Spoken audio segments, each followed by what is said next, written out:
Hi friends, എല്ലാവർക്കും പുതിയൊരു വീഡിയോയിലേക്ക് വീണ്ടും സ്വാഗതം. ഇന്നത്തെ നമ്മുടെ വീഡിയോ എന്ന് പറയുന്നത് വീണ്ടും ഒരു ആക്സിഡൻ്റ് ആയിട്ട് ഒരു ടെസ്ല വന്നിട്ടുണ്ട്. ഇതിൽ നമ്മൾ ലെഫ്റ്റ് സൈഡിലെ ഡോർ നമ്മൾ റീപ്ലേസ് ചെയ്യാൻ പോകുന്നുണ്ട്. അതേമാതിരി തന്നെ ഇതിൻ്റെ ഫ്രണ്ട് റിപ്പയറും കാര്യങ്ങളൊക്കെ ചെയ്യുന്നുണ്ട്. ഈ ഒരു വാഹനം റിപ്പയറിങ് ചെയ്യുന്നതിന് മുമ്പായിട്ട് നമുക്കിതിൻ്റെ ആദ്യം തന്നെ നമുക്കിതിൻ്റെ ബാറ്ററിയുടെ കണക്ഷനും കാര്യങ്ങളൊക്കെ അഴിച്ചെടുക്കേണ്ടതുണ്ട്.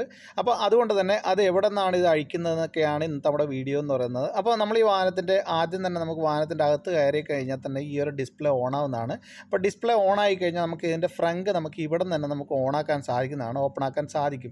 അപ്പോൾ ഇത് ഓപ്പൺ ആക്കുമ്പോൾ തന്നെ ഈ ഒരു വാഹനത്തിന് പ്രത്യേകതയുണ്ട്. ഇതിൻ്റെ ഫ്രണ്ട് കണ്ടല്ലോ, കംപ്ലീറ്റ് ഓട്ടോമാറ്റിക്കായിട്ട് മുകളിലോട്ട് പൊന്തിയിട്ടുണ്ട്. അപ്പോൾ അതേമാതിരി ഇതിൻ്റെ അകത്ത് ലൈറ്റും കാര്യങ്ങളൊക്കെ അഡീഷണൽ ആയിട്ട് കൊടുത്തിട്ടുണ്ട്. അത്യാവശ്യം നല്ലൊരു ലുക്ക് തന്നെ ഇതിൻ്റെ അകത്ത് കൊടുത്തിട്ടുണ്ട്. ഇനി ഇതിൻ്റെ ഇവിടെ ആയിട്ടൊരു കവറുണ്ട്. ആ കവർ നിങ്ങൾക്ക് വലിച്ചൂരിക്കഴിഞ്ഞാൽ അതിൻ്റെ അടിയിലായിട്ട് നിങ്ങൾക്ക് ഈ വാഹനത്തിൻ്റെ ഓക്സിലറി ബാറ്ററി കാണാൻ സാധിക്കും.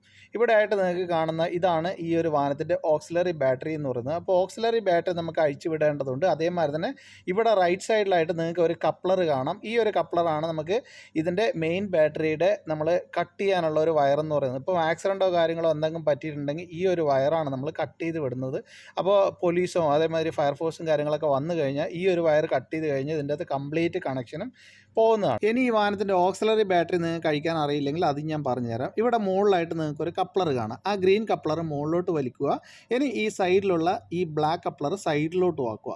ഇനി ഇത് മുകളിലോട്ട് വലിച്ചു കഴിഞ്ഞാൽ നിങ്ങൾക്ക് ഇതേമാതിരി സിമ്പിളായിട്ട് തൂരാൻ സാധിക്കും. അപ്പോൾ ഇനി അതേമാതിരി തന്നെ നമുക്ക് ഈ സൈഡിലുള്ള ഈ ഒരു കപ്ലർ കണ്ടല്ലോ, ഇതും കൂടി ഊരുക. അപ്പോൾ അതാദ്യം തന്നെ നമുക്ക് ആ റെഡ് കപ്ലർ ഇതേമാതിരി സൈഡിലോട്ടാക്കണം. കണ്ടല്ലോ, സൈഡിലോട്ടായി. ഇനി ഇത് പ്രസ് ചെയ്യുക, വലിച്ചൂരുക. അപ്പോൾ ഇത്രയും ഊരിക്കഴിഞ്ഞാൽ ഇതിൻ്റെ അകത്ത് ബാക്കി മെയിൻ ബാറ്ററിയും കാര്യങ്ങളും എല്ലാം തന്നെ ഷട്ട് ഡൗൺ ആയി. പക്ഷേ നമ്മൾ ആക്സിഡൻറ്റ് വർക്ക് ചെയ്യാൻ സ്റ്റാർട്ട് എന്തെങ്കിലും ചെയ്യുന്നുണ്ട് അതിന് മുമ്പായിട്ട് നമ്മൾ സാധാരണ ഒരു കപ്ലറും കൂടി അഴിക്കാറുണ്ട്. അതിൻ്റെയൊക്കെ ഒരു ഫുൾ വീഡിയോ ഞാൻ എൻ്റെ ചാനലിൽ ഇടുന്നതാണ്. അപ്പോൾ വീഡിയോ ഇഷ്ടപ്പെട്ടെങ്കിലും ഉപകാരപ്പെട്ടെങ്കിലും മറക്കാതെ ചാനൽ സബ്സ്ക്രൈബ് ചെയ്യുക, എന്നെ സപ്പോർട്ട് ചെയ്യുക. Thanks for watching.